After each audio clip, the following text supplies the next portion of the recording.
And welcome back to my Let's Play of Nier. Kaine listened to the sound of crackling firewood and stared at the black object on her plate. She had been pushing it around the wooden disc for a good 10 minutes, ignoring the bemused stare of her grandmother. Finally, she summoned her courage and gave the object a brief sniff. A sharp, bitter scent flew up her nostrils and made its home there, causing her face to twist with disgust. "Grandma, I can't believe you want me to eat a bug." The old woman threw some more wood under the cooking pot and snorted. "It's no bug, you fool girl. It's a berry. Why in the hell would I be feeding you bugs?" "Yeah, well, it sure looks like a bug," said Kaine, "and I think it's burnt or something because it smells terrible." With that, Kaine held her nose and threw the berry in her mouth, chewing as little as possible. "Oh yeah, that's terrible, all right." "Why, you little brat," laughed the old woman. "Look at the sass on you. You've been spending too much time with me, and that's a fact." 5 years had passed since the moment when Kaine's grandmother saved her from the bullies. As is often the way with two stubborn people, the relationship had grown in fits and starts, but moved forward all the same. Meals that used to be somber affairs were now filled with laughter and hurled abuse in equal measure. Kaine could not remember a time when she had been happier. As the years went by, Kaine started to shoulder more and more of the daily responsibilities. Her grandmother's legs grew weaker by the day, and she could no longer do many of the chores she used to take for granted. And so this morning found Kaine lacing up her work boots with a breakfast of burned berry rolled through her belly. "Where are you going today?" asked Grandma suddenly. Kaine looked up surprised. The old woman rarely asked for specifics anymore. "Well, I was going to go check out the kelma trees and see if they were ripe. I thought we could make some jam or something. Oh, and I'm going to pick up some flagstones, so I need to take a wheelbarrow." "Flagstones? What in the hell for?" Kaine stared at her grandmother, then held out an arm and swept it around their home, constructed mostly of cloth, rope, and rubble. The old place sagged like a boxer in the final round. "Grandma, a dying cat gets you through this house. I'm going to build a stone wall so we can have some protection." The old woman laughed, exposing her toothless grin to the world. "God damn, girl, if a bunch of thieves wanted to ransack this old place, let them come. We got nothing worth stealing anyway." "I'm not worried about the thieves. I'm worried about shades. People saw one west of the village yesterday." The old woman tilted her head and stared at her granddaughter. "Well, shoot. I don't know why you have to do it today. We can worry about it some other—" "Grandma, no. If I don't go to the kelma trees, we won't eat tonight. You know that." A confused expression passed the old woman's face, and for a moment she was a small child lost at a carnival. "Yes," she said after a bit. "Yes, of course you're right. I'm sorry, Kaine. Lately it seems my mind is—" She didn't finish the thought, instead walking over to her nightstand and gently taking the wreath of lunar tears from the drawer. The flower's petals had aged to a brilliant whiteness, and Kaine thought it was more beautiful now than the day she first received it. "You're going to be a true woman soon," Grandma said as she placed the flowers in the girl's hair, "so that means less chatter about shades and building defensive walls, and more talk about how beautiful you've become." Annoyed, Kaine reached up to remove the garland, but the look on her grandmother's face stopped her hand. "You're a beautiful thing," said the old woman, "and there ain't another like you in all the world. I'm very proud of you." "Okay, Grandma, that's enough goddamn compliments for one day." "Such a mouth on you. Where did that come from? Gee, I wonder." "I'll teach you to sass me, girl," yelled Grandma. Suddenly she lurched forward and grabbed Kaine by the ears and pulled her around the room with a crazed grin on her face.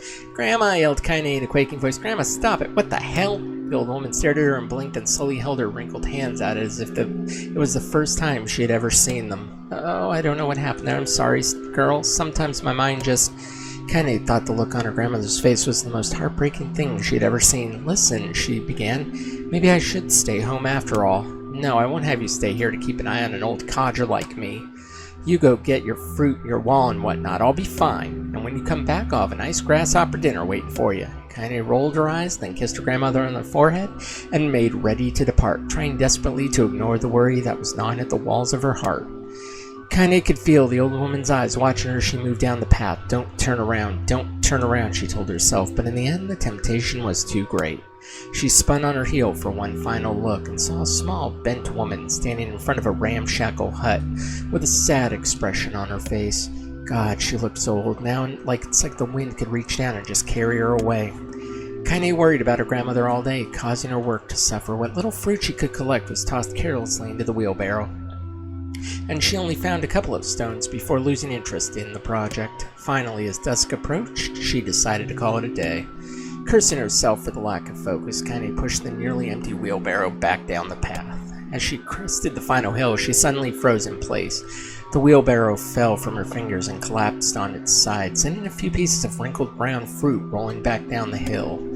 Her gaze was transfixed by a thick black cloud that hovered just ahead, tracing its path with a finger. Kaine suddenly felt her stomach knot in on itself. No, oh gods, no. Her grandmother's house was ablaze, the flames licking up as if trying to touch the sky itself. Grandma? Grandma! Kaine then ran faster than she ever had in her life. Once she tripped on a stone and went sprawling into the rocky ground, but she leapt to her feet and continued running, unmindful of the blood that had spilled from her wounded hands and knees. As she got closer and closer, Kaine's mind began to race in time with her footfalls. It's too dark, not just fire. Can't be fire, too much smoke. Gotta save her. She burst into the front yard and came to a sudden halt, her suspicions confirmed. The smoke from the fire was mingling with the thick inky blackness of an enormous shade. The massive creature supported itself on 3 twisted feet and achieved balance through means of a large armored tail. Scales, horns, and claws sprouted from its body in random chaotic pattern, giving the appearance of a lizard designed by some insane god. Seeing Kaine, it let out a roar and flicked its tail, sending small whirlwinds spinning around the yard. For a moment, the creature retreated into a shimmering, inky blackness, as if her mind was unable to comprehend that such a thing could actually exist. But then the smell hit her, a blend of rotted meat and excrement. The horror became real once more. The creature bellowed again, and this time Kaine responded with a scream of her own. "All right, you bastard," she thought as her scream echoed off the high cliffs around them. "It's you or me, let's go." The shade eyed Kaine with bemused interest, and it began looking from her to the house and back again, as if urging her to look at the destruction it had so gleefully wrought. With dread building in her heart, Kaine glanced towards the small house. Through the smoke and flames, she spotted a small figure struggling to escape the ruins. "Grandma!" At the sound of her voice, the old woman began waving frantically. "She's alive," thought Kaine. "She's alive." Kaine's light sprang to life as she raced across the yard toward the flaming wreckage of the house. Before she could advance more than a few steps, the shade opened its mouth and let out a roar powerful enough to uproot trees and send them flying. The blast sent Kaine tumbling through the air before smashing her against the rocky earth. Stars danced in front of her eyes as she tried to remember how her legs worked. Get up. Get up. Get up. Get up. Get up. Get up now! As Kaine struggled to her feet, the shade stomped toward the house and pinned her grandmother to the ground with the tip of a claw. The old woman struggled to move the claw from her stomach, but she might as well have been pushing a mountain. She coughed briefly, sending a small spray of blood into the air, then collapsed to the ground, her energy spent. Kaine lurched to her feet only to fall back to earth with a gasp. Her ankles were on fire, one or both of them were surely broken. Ignoring the pain that screamed through her body, she began dragging herself across the ground, leaving a drunken trail of dust and blood in her wake. "Grandma, hold on. Just a little longer." Her grandmother's face was turning blue, her eyes rolling back until only the whites were exposed. Kaine pulled herself across the ground with a maddening slowness. The distance seemed to increase with every second that passed. The shade glanced between the two women and flicked out its tongue, its giant mouth turning up at the corners. Short, panting breaths belched from somewhere deep inside its core. Bastard, laughing at us. She had no idea how much a mindless creature could experience emotion, but there could be no doubt that the shade was taking joy in their suffering. "Yeah, I see your plan." The shade moved its claws slightly, allowing Grandma to breathe again. It was clearly keeping her alive only to snuff out her life when Kaine was close enough to touch her. "I'm gonna kill this bastard." Summoning all her strength, Kaine rose to her feet. There was a sickening snap from her right ankle as the foot twisted backwards, but she forced it from her mind and began to hobble towards the monster. Pulling a small knife from the pouch at her waist, she leapt on the foot that pinned her grandmother and plunged the weapon deep. "Give her back," she screamed. "Give her back to me." It was like stabbing a rock. After a few swipes, the knife broke at the hilt with a dull snap. The shade panted laughter again, then raised its tail and sent it rushing through the air toward the young girl that was latched to its foot. Kaine never had a chance. This tail struck her square in the chest and sent her crashing into the burning wreckage of the home. As she lay on the ground with the blood pouring from multiple wounds, a small, weak voice spoke up.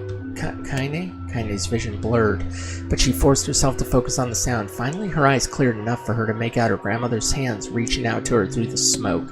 Grandma? Kaine, you've got to run. You can't defeat him."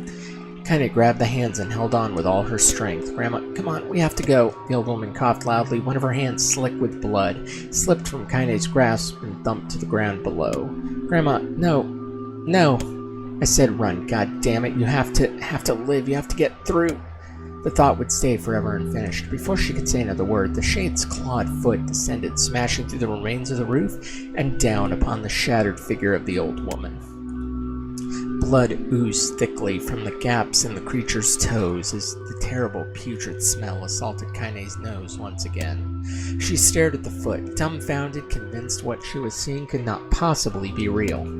When the creature finally lifted its appendage, all that remained underneath was a twisted, unrecognizable mass of rubble and red.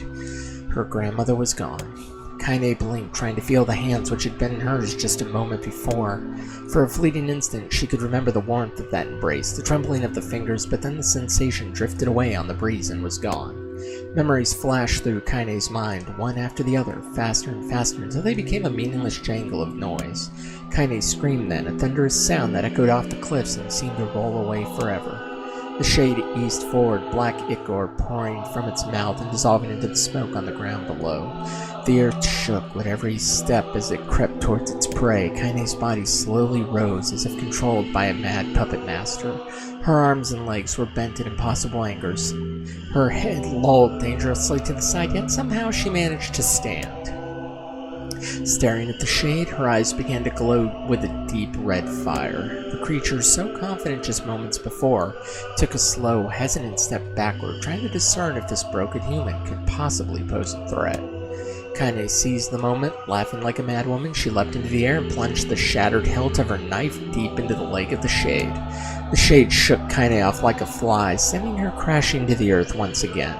Her chest rose and fell slowly, as if a great weight were resting on it. No sounds of pain echoed through her mind. Something warm and thick oozed from her ears. Is that blood? I think it is. I think I'm bleeding to death. No, can't die. Grandma told me to live. Deep inside Kaine's mind, something finally broke. The sound, the pain, the smokes, and the flames. All of it faded away until all that remained was a single incantation repeated over and over again. Kill it. Kill it. Kill it. Kill it. Kill it, kill it, kill it, kill it, kill it, kill it, kill it. Kill it, kill it now. As the spark that was Kaine slowly began to flicker and die, she felt her desire to kill and her desire to live blend into one. The distance between heartbeats grew longer and longer and longer. Oh my god, are we finally done with that crazy? Yeah, but we got the backstory of Kaine's time with her grandmother and the downfall caused by Hook. I think she was dreaming all that while trapped in there, and yeah, we get to face our friend. The beast approaches. Hell yeah. I got it. Oh yeah. Hi, friend. I'm gonna rip you the fuck apart. Oh, I'm very familiar with you, Jack. Hi. How you doing? Good to see you again. We've been here, we know. No. Phoenix Spear, sweet. I'm going something up.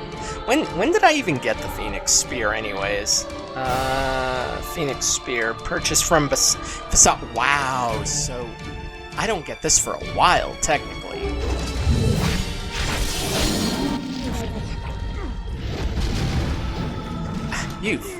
You prick. What anger this creature must have. Oh, no magic? Fine. These past 5 years. Fine.